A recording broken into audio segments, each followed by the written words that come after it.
Revolution is just another one of these extraordinary stories, our origin story, which we've lost touch with. I think there's no doubt about it. It's at arm's length because there are no photographs, there's no newsreels. I actually think the American Revolution is the most important event since the birth of Christ. I heard you say that. I really, really firmly believe that, because if you think about it, up until that moment, everybody was under an authoritarian rule. They were subjects. They were superstitious peasants.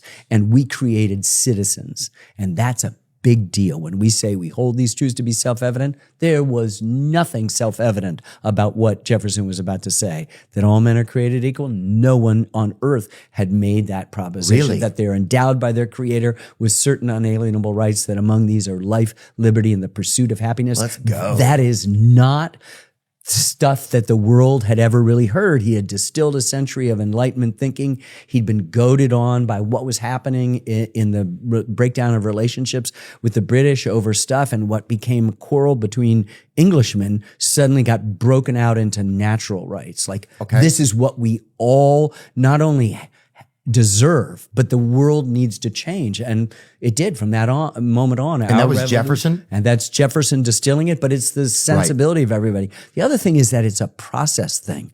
It's like democracy isn't something that it's a thing. It's a process. It's something you do. So when it says pursuit of happiness, the key is, we can get to happiness in a second, but the key is pursuit. It's like, after a more perfect union, as the Constitution says. The pursuit means it's a process. You're never getting there. And happiness did not mean the acquisition of things in a marketplace of objects, but lifelong learning, so that you would be virtuous enough, they borrowed from the classical traditions, to earn the right of citizenship. And everybody talked, you hear it as we're working on that virtue, virtue, virtue. It's all about character. It's all about the idea that character is destiny. John Adams is petrified that there's too much ambition and avarice, too much lust for profit, that we won't be virtuous enough to sustain this republic. It's so interesting, because they're all the ideas that we wrestle with today, you know? So the Declaration is kind of like a love letter to the future in a way. Oh God, my God, that's the best